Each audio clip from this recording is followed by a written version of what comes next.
नमस्कार, first India news देख रहे हैं आप और आपके साथ हूं मैं जयती मिश्रा। चलिए बुलेटिन की शुरुआत करते हैं। एसएमएस अस्पताल के ट्रॉमा सेंटर में दुष्कर्म के बाद हमले में घायल हुई युवती का ट्रीटमेंट जारी है।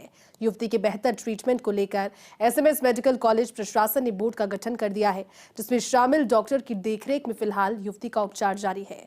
साथ ही बोर्ड ने युवती को हायर सेंटर भेजने की सिफारिश भी की। हालांकि देर रात तक परिजनों ने दिल्ली एम्स में शिफ्टिंग को लेकर कोई सहमति नहीं दी है। युवती के ट्रीटमेंट को लेकर अस्पताल के वरिष्ठ शिक्षकों से खास बातचीत की हमारे संवाददाता विकास शर्मा ने। दुष्कर्म पीड़िता का एसएमएस अस्पताल के अंदर इलाज चल रहा है इस वक्त। उसकी हालत जो है स्थिर बताई जा रही है। हमारे साथ मौजूद है एसएमएस अस्पताल के अधीक्षक डॉक्टर अचल शर्मा। पूरा ट्रीटमेंट क्या हो रहा है और क्या प्लानिंग है, क्योंकि दिल्ली ले जाने की बात भी सामने आई थी। अभी तक क्या स्थिति है और अभी पीड़िता की स्थिति क्या है? सर, दोनों चीज़ बताएं कि सर प्लानिंग की गई दिल्ली शिफ्ट करने की भी और साथ में बोर्ड गठन किया गया। अभी तक क्या स्थिति है पीड़िता की ट्रीटमेंट के लिहाज से?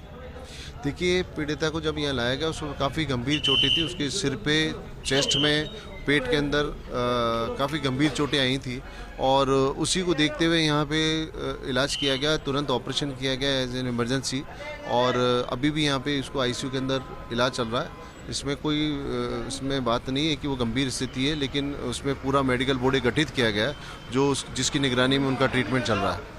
मेडिकल बोर्ड ने सर क्या ओपिनियन दी है दिल्ली ले जाने को लेकर? कुछ बात कि अगर कुछ और अच्छे इलाज के लिए, बेहतर के लिए वो चाहें तो सरकार और हॉस्पिटल जो डॉक्टर्स हैं उसके लिए बिल्कुल तैयार हैं। जैसा कि परिजन चाहेंगे उस हिसाब से हम इलाज करेंगे। परिजनों ने ये कहा है कि हम यहाँ के इलाज से बिल्कुल संतुष्ट हैं।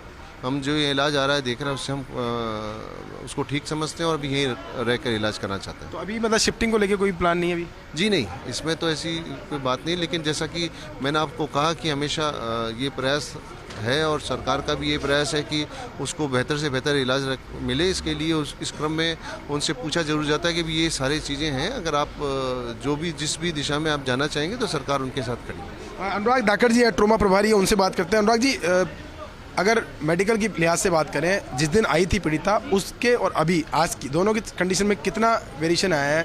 स्थिति में सुधार हुआ है या क्या हुआ है?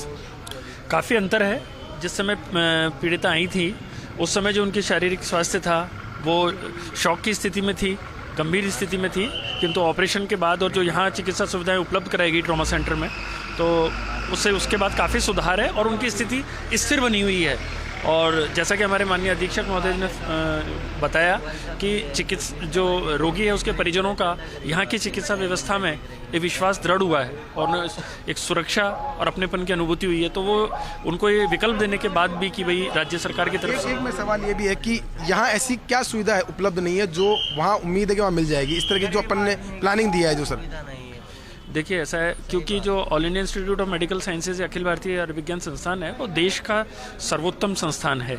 तो कई चिकित्सा उपकरणों के माध्यम से ये कह सकते हैं, चिकित्सकों के वैज्ञानिक नैदानिक उपचार के बारे में कह सकते हैं, वो निश्चित रूप से उसमें जो बेहतर संभव हो सकता है भारत राष्ट्र में वो वहाँ उपलब्ध है। इन्फेक्शन की बात भी है कि यहाँ लोगों का मिलना जुलना ज़्यादा रहेगा, तो इस वजह से भी वहाँ शिफ्ट करनी बात है? नहीं, ऐसा कुछ नहीं है। जो हमारा सवाई मानसिंह चिकित्सालय ट्रॉमा सेंटर है ये बना ही रोगियों के लिए है और कोई कितना भी मिलो, कुछ भी करो, कोई दिक्कत नहीं है। मरीज को जहाँ अपनेपन के साथ चिकित्सा सुविधा चाहता है उसके लिए हम तत्पर हैं, किंतु साथ ही जो हमारे माननीय स्वास्थ्य मंत्री जी चाहते हैं कि जो सर्वोत्कृष्ट चिकित्सा सुविधा मिलनी चाहिए, तो उसके लिए भी हमने विकल्प खुला रखा है। तो देखिए, ये थे हमारे साथ एसएमएस अस्पताल के अधीक्षक और साथ में ट्रोमा प्रभारी, जिन्होंने बताया कि क्या स्थिति है इस वक्त पीड़िता की, और साथ में उन्होंने कहा कि बोर्ड ने अपनी ओपिनियन दे दी है। उन्होंने कहा है कि दिल्ली शिफ्ट किया जा सकता है, लेकिन परिजन अभी देर रात तक उनका कहना यह था कि वो एसएमएस में ही उपचार कराना चाहते हैं। अब उम्मीद यही है कि जो यहाँ उपचार चल रहा है इससे जल्द से जल्द पीड़िता सही हो और अगर जरूरी हो तो दिल्ली भी उसको शिफ्ट किया जाए। कैमरा पर्सन संजय के साथ विकास शर्मा, फर्स्ट न्यूज़, जयपुर।